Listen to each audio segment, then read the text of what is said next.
Go ahead. Thank you, Mr. President. Thank Your federalization of the police has a 30-day limit unless Congress acts to extend it. Are you talking to Congress about extending it, or do you believe 30 days is sufficient? Well, if it's a national emergency, we can do it without Congress, but we expect to be to Congress, before Congress, very quickly.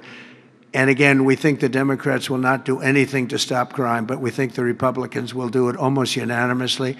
So we're going to need a crime bill that we're going to be putting in, and it's going to pertain initially to D.C. It's almost, we're going to use it as a very positive example.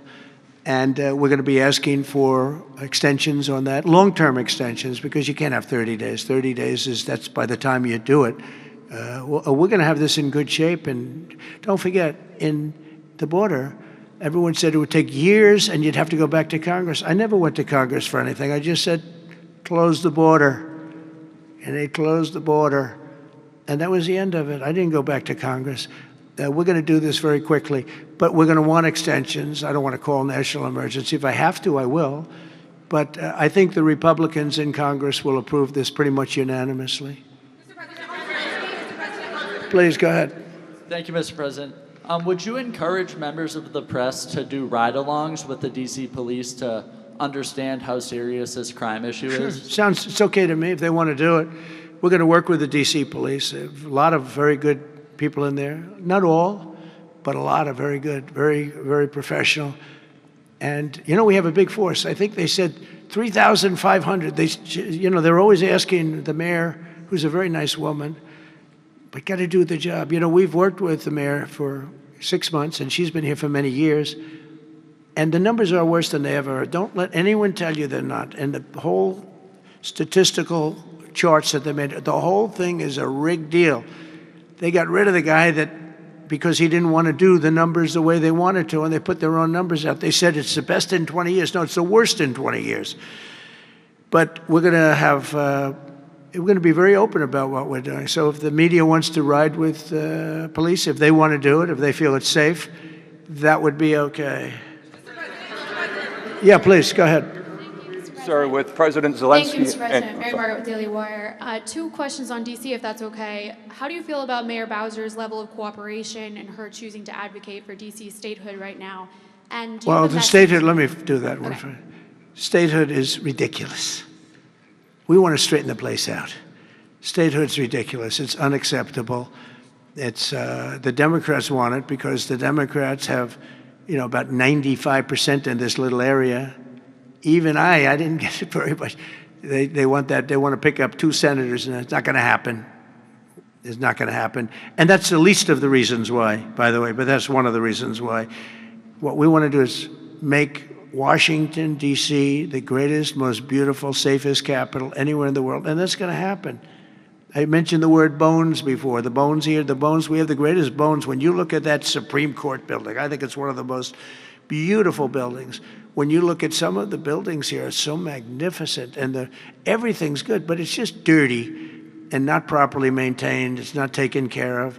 Potholes in the roads. All of it's going to happen very quickly. We're going to seek a relatively small amount of money for fix-up, and we're going to put it out to bid. And we have great contractors here, great road builders, everything. And we're not ripping roads apart so they're closed for 4 years as they redo the concrete bases. And you don't need that. We need a beautiful topping by a very talented asphalt-type person, somebody that does the job. We go out, when I get contractors, I use great contractors. To me, a great contractor is a very special, like a great surgeon, like a great teacher, like a great nurse. A great contractor is very important. We'll only use the best. And when you put a coat of asphalt on that 2 inches of asphalt, 3 inches of asphalt, it looks brand new. You take all the garbage off. They reseed it, as we call it, or different names, but they take the bad stuff off and they put the good stuff down. It takes not a long period of time. A matter of a few days, you'll have a beautiful, magnificent road. You fix up the curbs. You get rid of the medians in this town are just horrible. You're riding around, I think to myself, leaders come from foreign countries. You see, with leaders all the time, different leaders. They came in from India recently and from everywhere. They came in from a war that we just ended, Azerbaijan, and you know that, and Armenia. We just ended the war. The two leaders came in. One of them said, my country looks better. The roads are better than, we were talking about it. I said, what do you think? He said, well, the roads are better in Armenia than they are in Washington, D.C. It's embarrassing. And I was asked at the last press conference, they said to me, how important is it? You're doing world peace. We're going to on Friday to Alaska, meeting with President Putin, Russia. How important it is that the capital is important? I said, very, very important. I told my father, said to me, when you see a restaurant and you want to go and you want to have dinner, and then you go up to the front door and it's dirty, turn around and go back because the kitchen's dirty. It's the same thing with the capital of the United States of America. If it's dirty and unsafe, it sets a bad tone for the rest of the world. So we're not going to do that. We're going to have this capital fixed up, safe, clean, and beautiful in a very short period of time. Go ahead, please. In the back? Yeah, please. Yes, Mr. President, how were your calls this morning with European leaders, and was it your call not to invite President Zelensky to your meeting with Putin? No, just the opposite. No. We had a very good call. He was on the call. President Zelensky was on the call. I would rate it a 10, very, very friendly. I know the leaders because I was at NATO, as you know. I took it from 2% to 5%, 2% that wasn't paid, 5% that is paid, which is trillions of dollars in defense capability. No, it was always going to be, I was going to meet with President Putin, and then after that, I'm going to call the leaders and President Zelensky. I'm going to call President Zelensky, and then I'll call, probably in that order, the leaders. There's a very good chance that we're going to have a second meeting, which will be more productive than the first, because the first is I'm going to find out where we are and what we're doing. Again, this is Biden's war. This isn't my war. He got us into this thing, and it should have never happened. This war would have never happened if I were president. But it is what it is, and I'm here to fix it, and I'm here to stop 6,000, 7,000 people last week. 7,213 people last week were killed, mostly soldiers. But missiles being lobbed into towns don't exactly help either, but mostly soldiers, and Ukrainian and Russian. They're not American soldiers, but if we can save a lot of lives, it would be a great thing. I've stopped 5 wars in the last 6 months. And on top of that, we wiped out the nuclear capability of Iran, obliterated it. It's turned out to be a correct word, by the way, because some of the press said, well, maybe it wasn't obliteration. It was obliteration. And we're going to meet with, I would say, the second meeting. If the first one goes okay, we'll have a quick second one. I would like to do it almost immediately. And we'll have a quick second meeting between President Putin and President Zelensky and myself, if they'd like to have me there. And that would be a meeting where maybe it could be absolutely work. But the first meeting will not work that out. Certain great things can be gained in the first. It's going to be a very important meeting. But it's setting the table for the second meeting. I think the second meeting, if the second meeting takes place. Now, there may be no second meeting, because if I feel that it's not appropriate to have it because I didn't get the answers that we have to have, then we're not going to have a second meeting. Thank you, sir. Thank you, sir. I didn't ask you. Go ahead, please, address. I just wanted to ask you, thank you, Mr. President. How involved were you in the selection process of these honorees? I would say I was about 98% involved. No, they all went through me. They came over, Rick and Sergio and everybody. They said, I turned down plenty. They were too woke. I had a couple of wokesters. No, we have great people. This is very different than it used to be. Very different. These are great people, and they're not. I don't have any idea of the Republican, because I want people that the Kennedy Center has everything. Look at the Academy Awards. It gets lousy ratings now. It's all woke. All they do is talk about how much they hate Trump. But nobody likes that. They don't watch anymore. That used to have 45 million people watching. I remember The Apprentice, first season.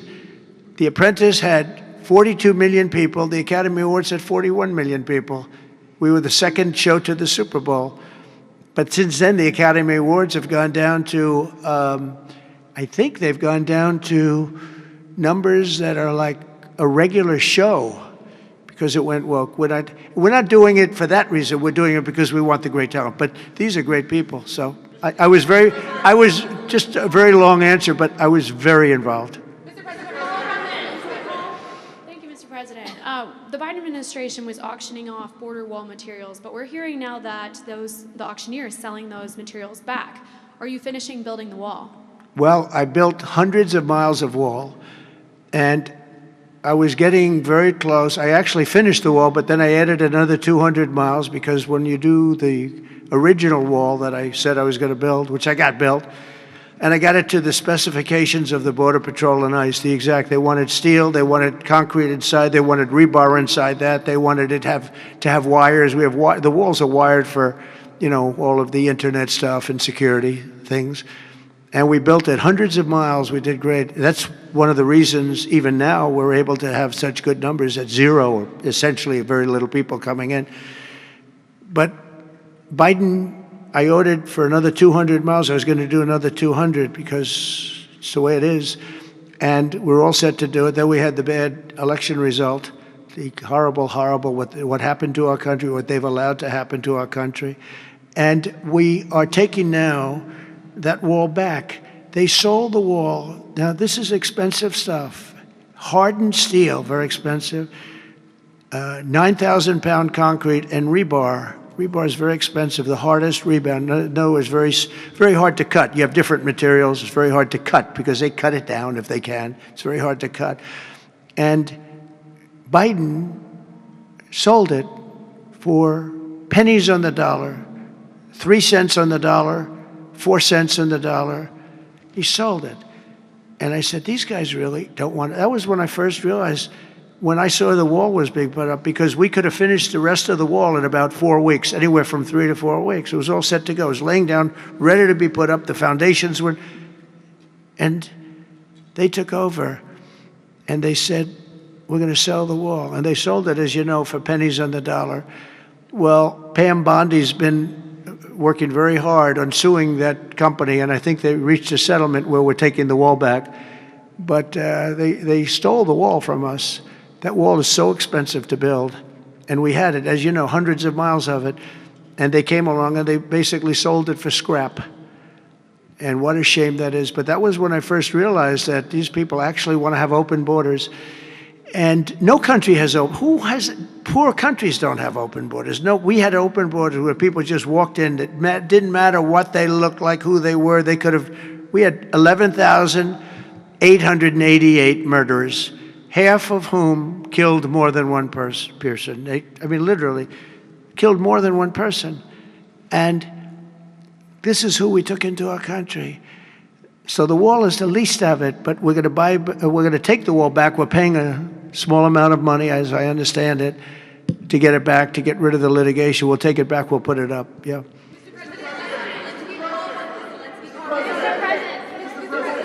Go ahead in the back, please.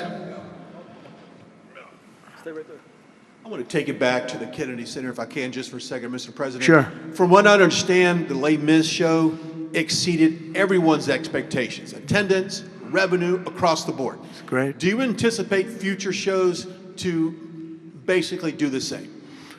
I like that guy. Now, that's called a question, okay? And he's a great reporter, actually. Thank you very much. I appreciate it. Yeah, it did great. Les Mis did great, broke records, and was sold out and beautiful. And we anticipate a lot of that happening. There's a thirst for it. And especially when the crime is knocked out. When we knock out crime, some people probably stay away from places like restaurants and other things. It ruins your whole fabric. It ruins your country. And when somebody thinks they have about a 25% chance of getting mugged, they say, let's not go to restaurants tonight. We're going to make it so that they have no chance of getting mugged. And it's going to happen soon. And yeah, we think we're going to have a lot of very successful evenings here. Please. Will Russia face any consequences if Vladimir Putin does not agree to stop the war after your meeting on Friday? Yes, they will. Yeah. What will the consequences there will be be? consequences. Sanctions, tariffs? There will be, I don't have to say, there will be very severe consequences, yes. Yeah, please.